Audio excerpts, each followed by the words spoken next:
एक दिन की बात है। एक गांव में रामू रहता था और उसकी पत्नी रंजू। वे दोनों हमेशा खुश रहते थे। रामू हमेशा कामों पे विश्वास रखता था। वहीं दूसरी तरफ रंजू, वो सोचती थी कि मैं ऐशो आराम की ज़िंदगी जीऊँ। रामू काम करता था और काम के साथ साथ वह घर परिवार को भी देखता था, लेकिन रंजू को इससे कोई फ़र्क नहीं पड़ता था। एक दिन रामू काम करके वापस आता है घर। वह अपने पत्नी रंजू से कहता है, रंजू रंजू, मुझे भोजन दो। मैं बहुत भूखा हूँ। आज तो बहुत ही काम किया है, इसलिए मुझे जल्द से ही भोजन दो। फिर रंजू कहती है, ओहो, आप इतना हड़बड़ाते क्यों हैं?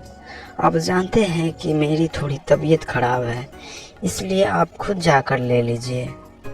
मैंने भोजन बनाकर रख दिया है, आप जाकर खा लीजिए। ओहो, चलो ठीक है। तुमको देने का मन नहीं है तो कोई बात नहीं, मैं जाकर खुद ही खा लूंगा। पता नहीं तुम ऐसा क्यों कर रही हो मेरे साथ।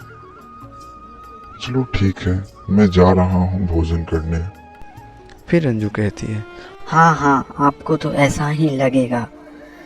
मैं ही जानता हूँ कि मैं क्या कर रहा हूँ। आप तो सिर्फ खेतों में ही काम करते हैं, मैं तो घर का सारा काम करता हूँ।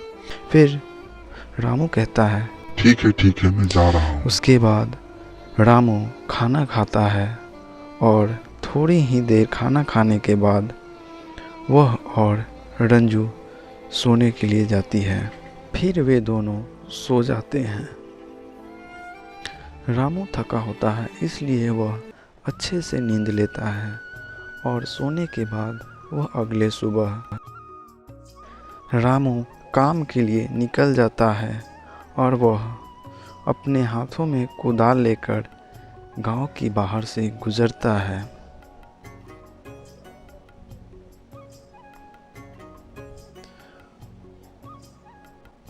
फिर वह खेतों में पहुंचकर थोड़ी देर वहां पर काम करता है और उधर उसकी पत्नी रंजू सोच रही होती है, चलो अच्छा है, मेरे पति ही सारा काम कर रहे हैं। अब मुझे लगता है कि मुझे किसी भी प्रकार की कोई दिक्कत नहीं होगी। अब मैं ऐसे ही बुद्धू बनाऊंगा। उधर रामू काम करने के बाद वापस घर आ रहा होता है।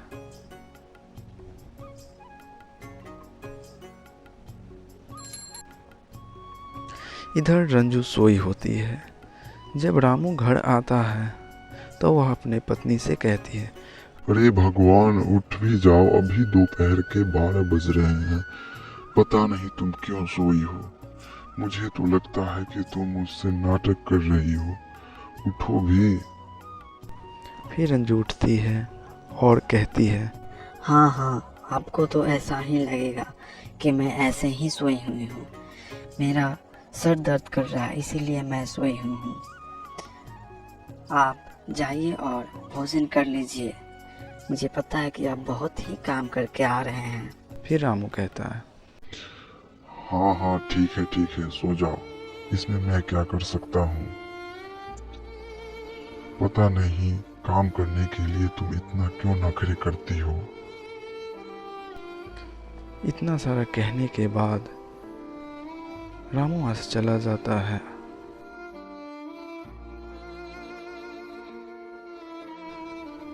फिर रामू चुपचाप खाना खा लेता है और वापस सो जाता है।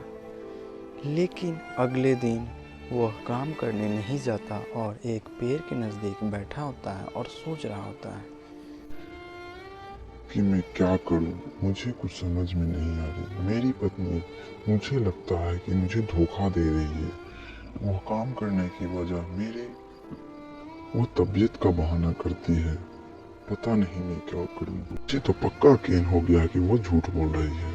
फिर वह घर आता है रामू और उसकी पत्नी सोई हुई होती है। फिर उसकी पत्नी देखते मात्र ही रोने लगती है और वह कहती है,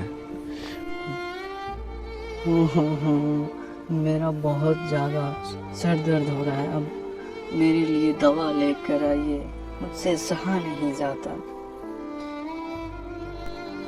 फिर रामू कहता है, मैं सब जान चुका हूँ, तुम बहाना बना रही हो। अब मैं तुम्हारे झांसे में नहीं आने वाला हूँ। लेकिन इस बार सचमुच में रंजू को सर दर्द कर रहा था, जिससे वह बहुत परेशान हो गई थी।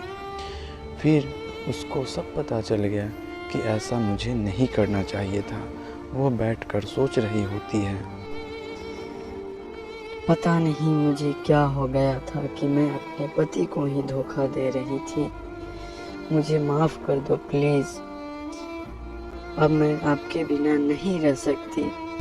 वह अकेली बैठी सोच रही होती है, लेकिन उसकी मदद कोई नहीं करता।